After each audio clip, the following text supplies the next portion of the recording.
So we'll talk about the Akeda, and I wanted to bring in, this is Rav Dessler, right, from the second volume of Michtav Mi Eliyahu, where he has a whole section where he it's not really like an explanation or a perush on Torah, but he sort of takes episodes that are from Parshios and sort of develops them and develops the ideas behind them.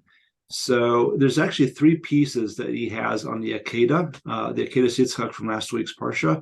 We'll just take a look at the second one. Hopefully we'll have enough time to get through this. A lot of really sort of deep ideas. So hopefully this will all make sense.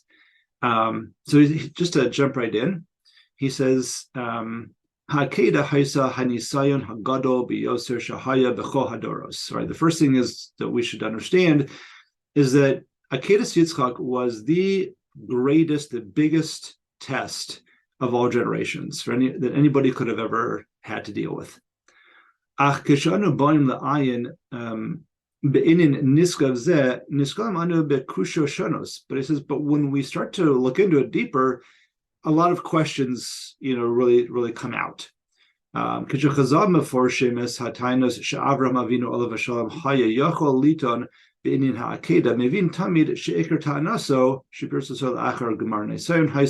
says that when Chazal talk about all the different claims or the different complaints that Avram Avinu could have given when he had to, when he was asked by Hashem to do the Akeidah, the sort of the most fundamental taina that Chazal talk about is amartali ki b'Yitzchak yikare lecha zera v'achakach amartali kachnes bincha. That Avram could have said, wait a second, you just told me that Yitzchak is going to be my progeny, not Yishmael, right? And now you're telling me that I have to go take him on the Akeidah? Like, what's going on? But Rav Dessler says the Chora Kasha, but this seems to be problematic. Madua tan rak mifas havtocha shebitzchak yikar zera. Why ask only the fact that Yitzchak is promised to be his progeny? Halo yachol hayalisho she'ela kasha yoser. He could have asked a much more difficult question. V'hi shekol etzem tzivuy Akeidah mufra chulagamri. The whole essence of the Akeidah is difficult. Hihari kasav lo tirtzach, right? Avraham Avinu is trying to hold by the Torah. He's trying to bring the message of Hashem to the world. It says lo tirtzach, you can't murder. Usreifas abanim hu mitoevas hakananim shalem nemar lo sasu kein laShem elokechem. And sacrificing, burning your children is something that we saw the pagans, the Canaanim, doing. And Hashem himself in the Torah says, "Lo sasu kein laHashem elokechem." Don't do this for Hashem your God. Don't ever give over your children to these pagan rituals. That should be a much more difficult question that Avram could have said to Hashem, like, why are you asking me to go against the Torah? Not only why are you asking me to give up my progeny that you just told me is my progeny, but how can we even think about doing this when you, Hashem, this is against your Torah? But there's more questions. Right?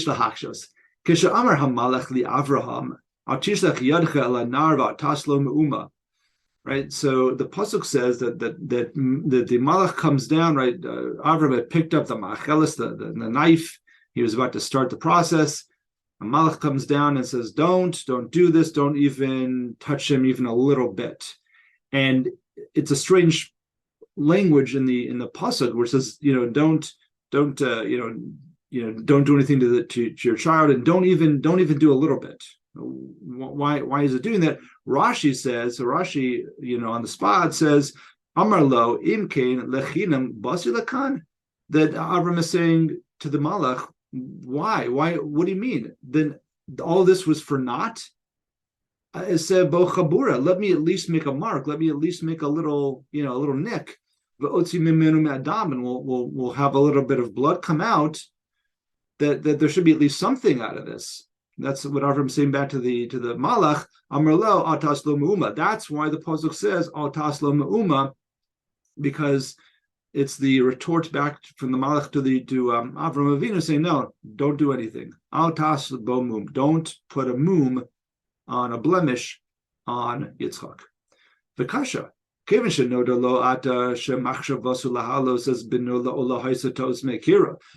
we understand, or once Avram understood from the Malach, that the whole thing was only a test to begin with, then then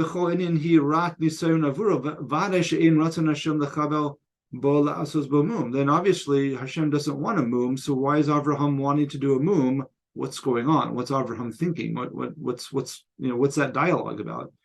Vodkas of Shem Rashi, Kishamarti lecha kach motzis v'sai lo eshna. Lo amarti lecha shachteihu ela ha'alehu. And Rashi continues and says, this is again from the Malach, speaking for Hashem, that when I said to you, kach, that take your son, what I meant, nothing that I said is changing, right? That Hashem said is changing. I didn't say that you should shecht him. I simply said, ha'alehu, that bring him up to the mountain.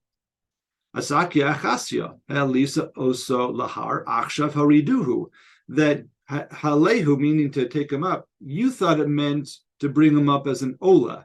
No, I meant literally just physically bring him to the top of the mountain, and then now I'm telling you, bring him down off the mountain. Now, which sounds like there was a confusion in terms of how Avraham understood the Nevuah, and that's what Rav Dessler is going to ask about. So,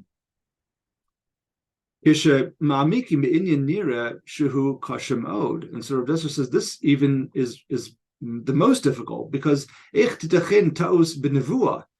is it possible that there could be a mistake in the Nevuah itself? There's no such thing as misinterpreting a nevuah. That never happened. It's not as if Hashem gives a message with words and then they're up to interpretation and you may make a mistake. That the Navi has never had that happen. Nevuah is Elahis Galos Hashem v'hasaga pnimis. Nevuah is a deep connection to HaKadosh Baruch Hu, where I guess it's almost as if he's probably implanting this idea in your head. You understand it completely. There's no room for misinterpretation, because the very notion of nevuah is that you understand exactly what the message that Hashem's telling you. So Rav Dessler says, if he didn't understand it and there's a mistake in the interpretation, that means that he didn't achieve anything, or there was no nevuah. Like the whole process can't start, because nevuah is not up to interpretation. So this becomes even more difficult to understand. Like, what is this dialogue back and forth where Hashem says, you thought you should bring him as an ola? No, I just meant physically bring him up, and now you can bring him down. So elitzarich lomar shegam ha'ofen shebo hivin Avram Avinu alav Hashem as hatziva yakeda haya kolo me'ikara b'nevuah. But we have to understand that the whole thing was nevuah from the beginning. So with these questions now, this is what we're going to try and really get a much deeper understanding of what the Akeidah was really about. Jeff, could you explain very quickly what you mean by the Nevuah thinking about a mum? I mean, the Nevuah was that he will be sacrificed, right? Not just harmed. Right.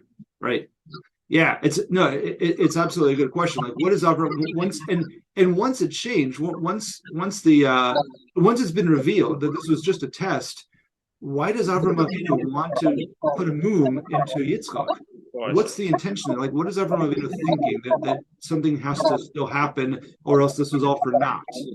That seems to be what Avram is saying. We don't know. So that's all of what we're going to try and answer now. Thanks. So yeah, absolutely. So Rav Dessler says we have to really understand what the essence of a korban is, right? Because that's what this was. The Akeidah was all about bringing a korban. So he says, Nigash na el abira inyan hitzrich lisbonenus yasiraki amoku ma'od. For us to sort of approach and understand this, we really have to think about this in a very deep way, he says. So he quotes the Maharal. He says, Kol inyan korban hu lahodia ki behizboni mitzius Hashem yisborach ein itzo madregaso mitzius l'shum nivra ki hu Yisbarach nevdal mikol chomer ba'olam.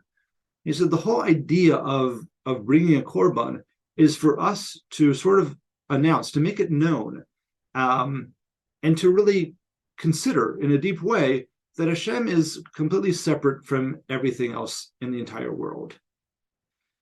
And there's nothing physical about Hashem.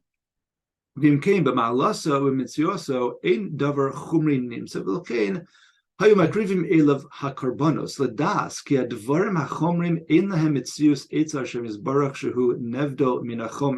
when we're bringing up this korban, what we're saying is that Hashem is separate from anything else that is physical in the world. And Avraham used these korbanos, understood this. Maharal says that Avraham Avinu himself was at a very high madrega. Like, this is something that we have a hard time understanding, but or relating to, but that Avraham Avinu himself had a godly essence to him. Like, he had achieved such a high madrega. Avraham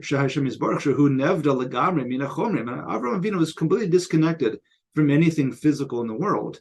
And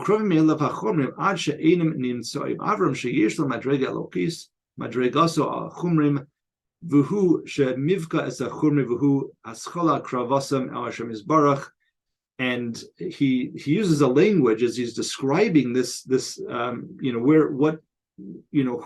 Avraham Avinu is, that he was really, in essence, really part and parcel of this idea of bringing korbanos. He says, "Krein ze kazav gam beperek sabachesham kol hanimtzom shavim elav beamitis mitzios v'chol hanimtzom efes zulaso. Lefichach nitzavu ha'alu behakrovas chokorban lahoredes al achduso." Shekolam ninsos me madregas romuso ma'aloso dechshavim laefes v'hakol shav elav she'ein davar nimsa zulas mechasdi Hashem. And he continues in this same path of understanding that by bringing the korbanos, we are bringing out the sort of what we call the achdus of Hashem, that Hashem is echod, meaning that there is nothing outside of Hashem in terms of the world, in terms of everything that's physical, and everything ultimately returns to Hashem, and that's what the korbanos are doing. They're returning to Hashem. Shein davar nimsa zulas b'chasdei Hashem. Aval emes mitziyosem nakol shavei lav ve'in kan bria klal v'kol alu k'moshe sheba mina ela. Now this is difficult language. That's why I'm sort of reading it through it quickly. But what Rav Dessler is going to do, and maybe we'll just sort of skip to what his explanation is. It says Niver devarav hakadoshim ha'amukim. So let's explain the Maharal's holy and very deep words that he's using. He says, "Yadua shetachlis brias ha'olam hi legalos kvodo yisbarach l'nivraim." He says the objective of the creation of the world is to reveal Hashem, reveal the essence of Hashem to all of us that were created. V'kama ofnim shal gilu yesh ba'olam. And there are several different ways of revealing Hashem in the world. Yeshnam giluim midas dino yisbarach. We can reveal the midas adin that Hashem exposes or that He reveals to us within midas adin of being the melech. V'yeshma midas rachamav. There's also midas rachamim. There's midas chasad of yisbarach. So there's this mercy. There's also revealing His chesed to us. But he says, the Rav Dessler says, the highest level that we can reveal of Hashem is v'hu gilui achdus yisbarach. But if we can reveal the achdus of Hashem, that Hashem is echad, there is only one, there is only Hashem, hagilu shel ein od milvado, that there's nothing outside of Hashem, meaning there's no powers, nothing happens outside of Hashem's foresight, outside of Hashem's providence. There is nothing else. That's the highest level of revelation that we can help to bring about in the world. That,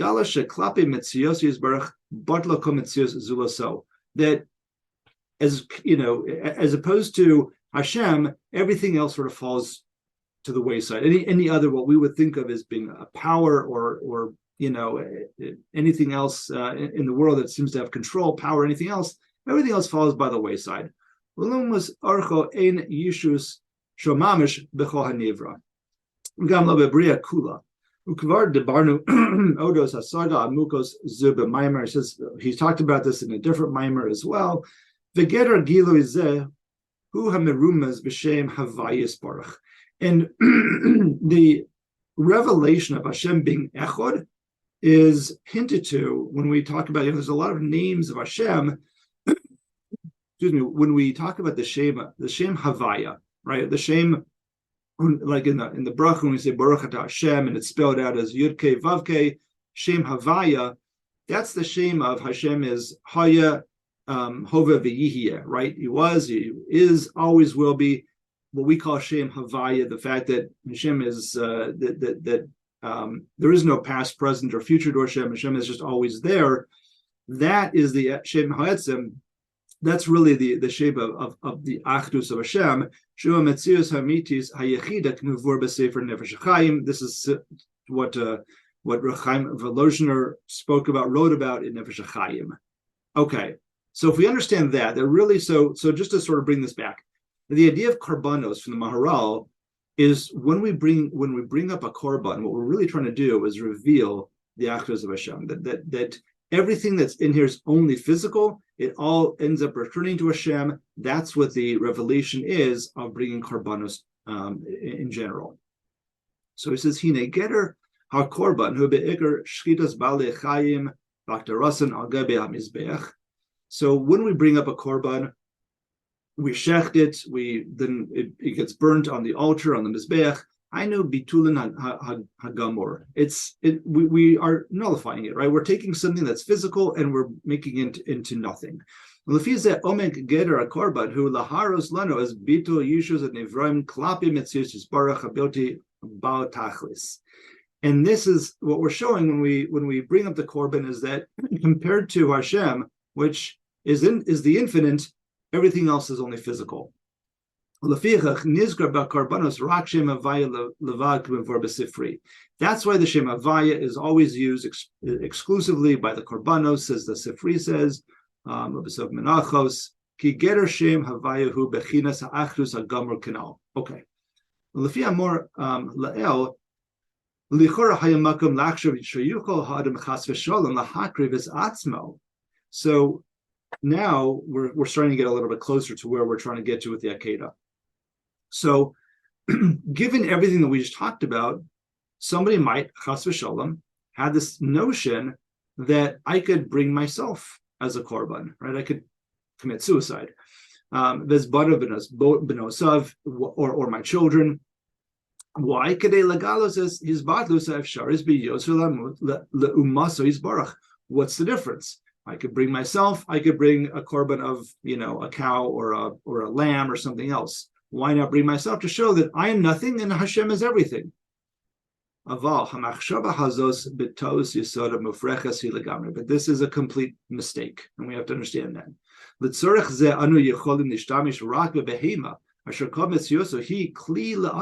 We only use an animal because an animal is considered to be a tool for that.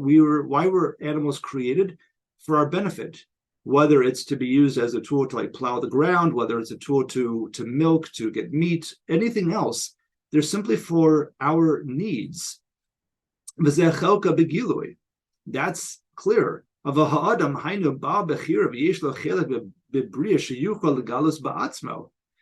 But people, we have the ability to make choices, and through our choices, we're able to reveal Hashem's presence in our own actions through what we do.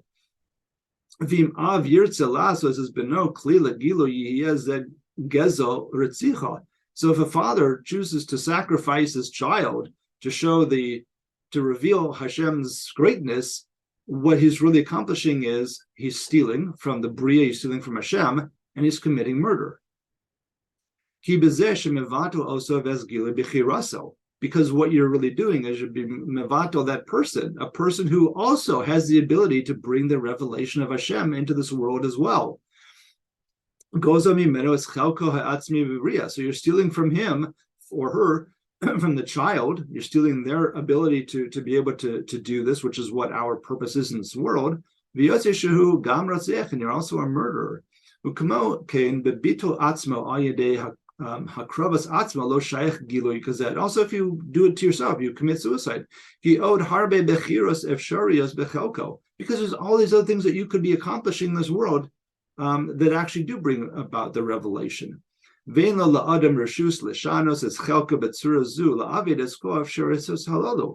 taking away all the opportunities, all the possibilities, and you're not allowed to do that. Those aren't your opportunities or possibilities to take away. That's Hashem. That Hashem sort of puts our lives in front of us in terms of the opportunities that we have, the choices that we make. But all of it really comes from Hashem's sort of decision as to what we're going to face, what challenges we'll face, what things that we can do as we face them to bring about that revelation.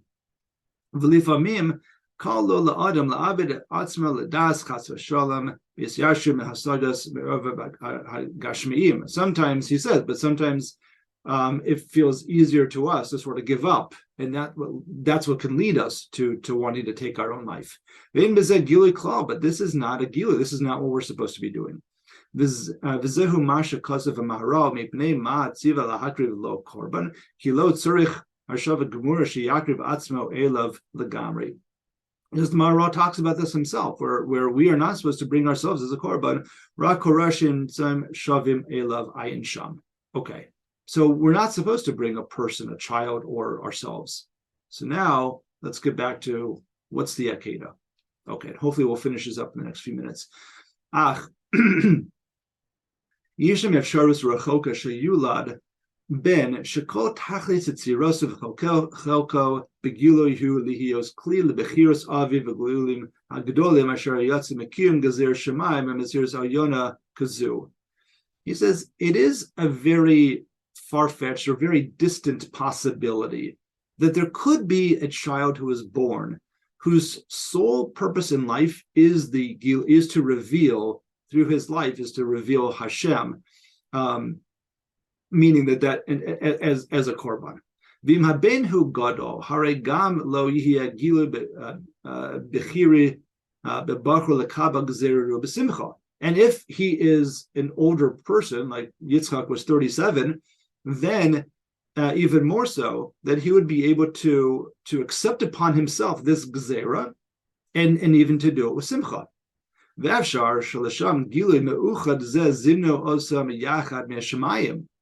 it's possible that for that reason, for this purpose of revelation, that's why this person was brought into this world from heavens.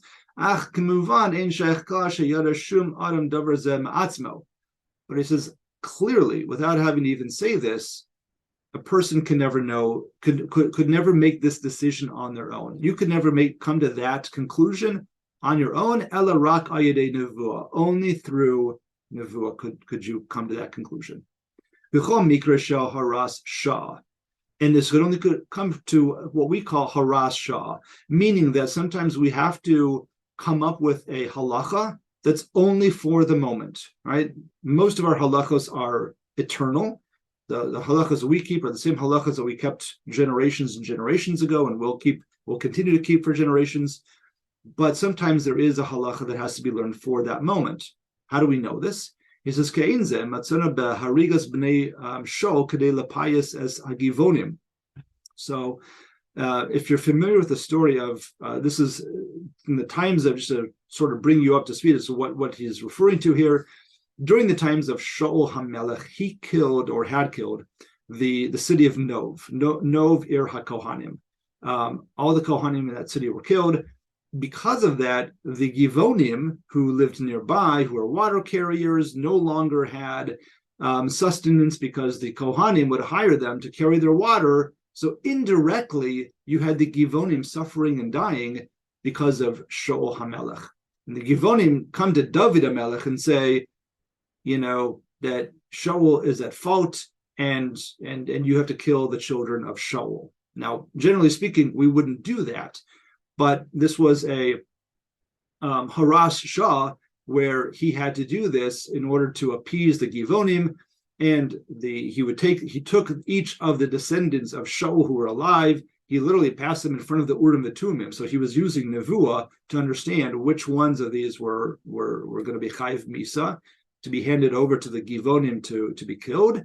But this was a whole Maisa that happened, and this is in Shmuel Beis. Okay. Ubiyaru Chazal, Sha'al Al Pi Ruach HaKodesh Hirgum. There's only, again, Al Pi Ruach HaKodesh, Al Pi Nevuah, through the Urim V'Tumim, that they were killed. Af Shehem Elo Chatib, even though they had no hate, they were not part of this at all. It was only even indirect through Shaul.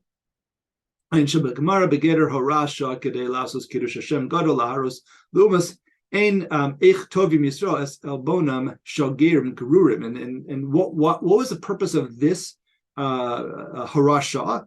So that non-Jews would see that this is how Jews think about the terrible issue or the terrible suffering that happened to these Gerim, to the Givonim, because of, through even indirectly through Jewish hands, and therefore this is what we're going to take upon ourselves when this happens. This is how seriously we take this kind of an issue.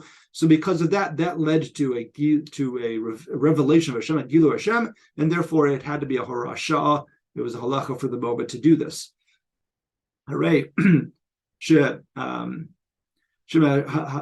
Gilu Shekol Chalka Megilu Hayalihios Kilim Lekiddush Hashem Zeh. And then those people became a kli for the Gilu Hashem, for Kiddush Hashem as well. Kodaihu Lekli Lisbo Avor Gilu Kavod Yisbarach Rachelko Gedula Simchasul Olam Haba Avor Zeh. And clearly you would also, this is one of those things that you'd want to take upon yourself with Simcha because of the Olam Haba. That it's, that this is what's in store for you to do. This is all for Kiddush Hashem. That should be your mindset as you're going through this process. If you are, unfortunately, those who are chosen to do so. However, V'ata Muvan Lanu Ich Efshar Hayalo LeAvram Avinu LaHavin as Godet Sivui HaAkeidah Pshuto. So now maybe we can understand what was going on with the Akeidah, how Avram Avinu understood it. Gibe'emes kashal etzayir asada nevuis bedavar shemuvrach etzo hadam legamri ach efshar hayalo lachshav shekol tuchan chelko sheyitzchak bebria haya kalu b'mesiris nafsha ba'ofen zeh. The nevuah was that Avraham received. The nevuah was that Yitzchak was this unique individual that was meant to be brought in this world simply for Mesiras Nefesh, to bring about the revelation of God. We also clearly Nisyano show Avram begeder harasha, and therefore this became a harasha for Avram Avinu to do this. That's why he was able to do it in the first place. V'zeshin is got a love nevuah so, and this was where we got in his nevuah. Ubezed Navin Madua Tan Acher Kach Rak. That's why he could have had this claim. Avraham could have had the claim. Wait a second here. Why are you making this the halacha? You already told me that Yitzchak already had it. It had a different destiny altogether. Why is this now his destiny? And it had nothing. And he didn't complain. Well, wait a second. Why are you asking me to do this? This is Ritzicha. This is Gezel. This is a problem. Why are you asking me to do this? No. This is Harasha. He understood that. But what he could have said is, he had a different destiny altogether. Why are you changing the destiny of Yitzchak? And it was